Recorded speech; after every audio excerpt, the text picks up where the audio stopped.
salam Buddhis dari Miss, Namo Sangya di Budaya, Namo Buddhaya. Anak-anak, pada video minggu lalu kita sudah membahas mengenai Hari Raya Waisak dan Hari Raya Asada. Nah, pada pembelajaran video online kali ini kita akan membahas mengenai Hari Raya Katina dan Hari Raya Magha.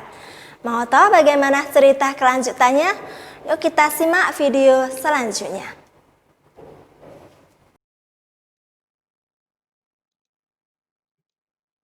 Hari Katina.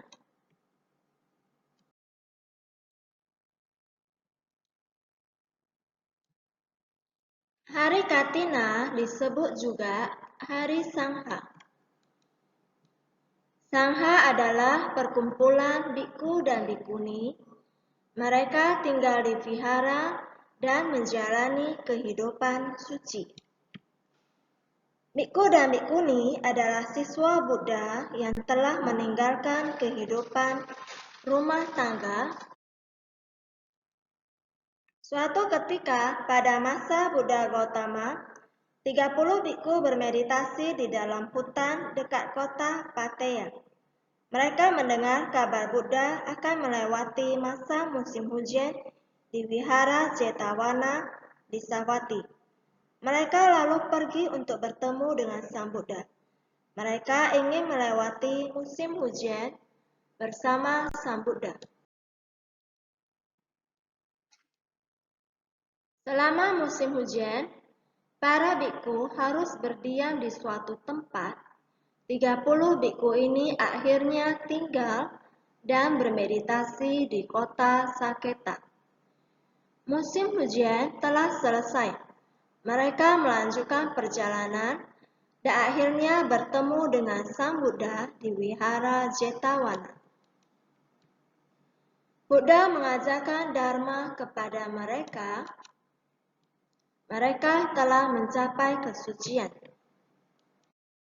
Umat-umat berdatangan memberikan jubah kepada para biku. Sejak saat itu dimulailah tradisi mendermakan jubah kepada para biku. Jubah biku yang terbuat dari kain-kain sisa ditata dan dijahit di sebuah bingkai besar. Bingkai besar pada zaman itu disebut katin. Oleh sebab itu, hari mendermakan jubah disebut sebagai Hari Katina. Sebelum Hari Katina tiba, para biku menjalani masa fasa atau masa berdiam di musim hujan. Selama masa fasa, para biku tinggal di vihara atau di suatu tempat selama 3 bulan untuk belajar dharma dan bermeditasi.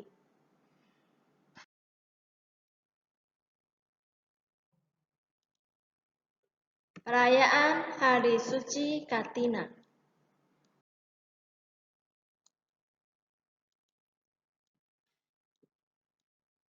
Kita dapat berderma kebutuhan sangha seperti makanan, obat-obatan, peralatan mandi, jubah, dan lain-lain. Kita harus berderma dengan tulus dan ikhlas.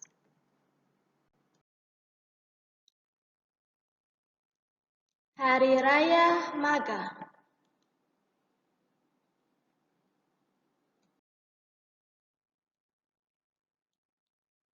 Pada suatu malam di bulan Magha, 1250 biku hadir tanpa diundang di Vihara Veluvana.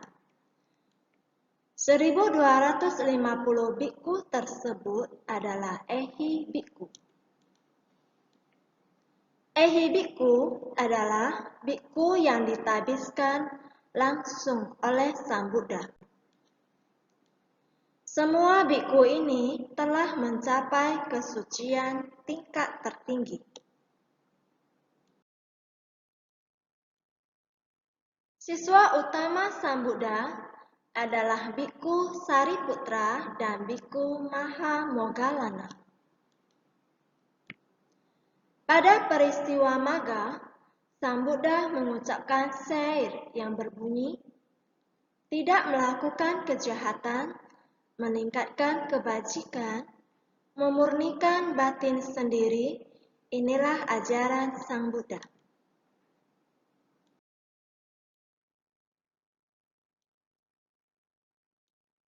Pada Hari Raya Maga, kita dapat merenungi 3 hal penting dalam syair Ovada Patimokkha. Hari Maga diperingati sekitar bulan Februari atau Maret.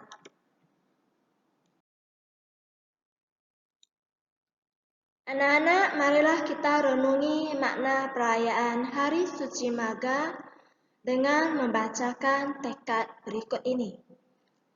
Saya tidak akan melakukan segala kejahatan. Saya akan meningkatkan kebajikan. Saya akan memurnikan batin sendiri. Sadu, sadu, sadu.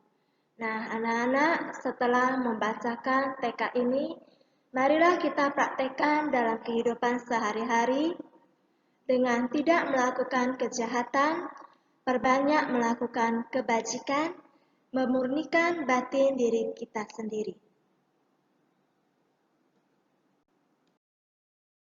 Anak-anak, kesimpulannya, anak-anak dapat mempraktekkan perbuatan baik di rumah maupun di tempat lain yang bisa anak-anak lakukan. Misalnya, seperti gambar ini. Nah, ketika kita melihat uang yang terjatuh di jalan, kita segera mengembalikan uang yang jatuh kepada pemiliknya. Nah, tidak mengambil uang milik orang lain. Nah, perbuatan baik yang dilakukan pada gambar ini adalah perbuatan baik melalui ucapan dan badan jasmani. Coba perhatikan gambar berikut ini.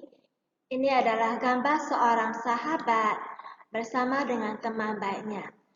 Nah, kita dapat menjalin persahabatan yang baik dengan teman-teman di sekitar rumah kita, di sekolah, ataupun di tempat yang lain.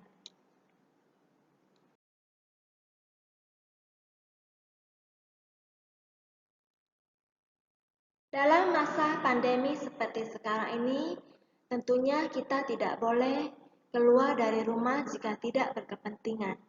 Nah, kita dapat mempraktekkan dengan membaca parita dan bermeditasi sendiri di rumah, dapat dibantu oleh kedua orang tua kita, kakak, abang, ataupun adik kita.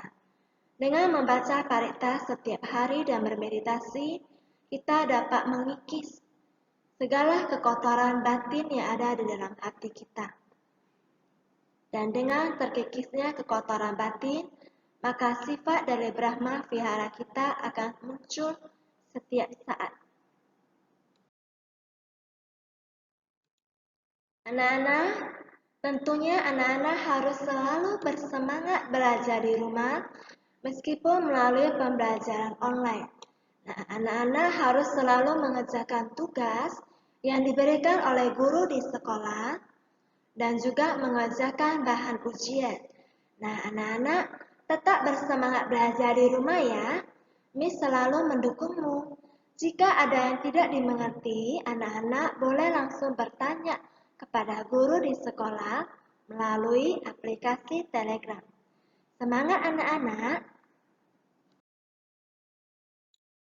Contoh hal lain yang bisa anak-anak lakukan di rumah, yaitu membantu mama di dapur. Anak-anak boleh menyiapkan bahan peralatan memasak.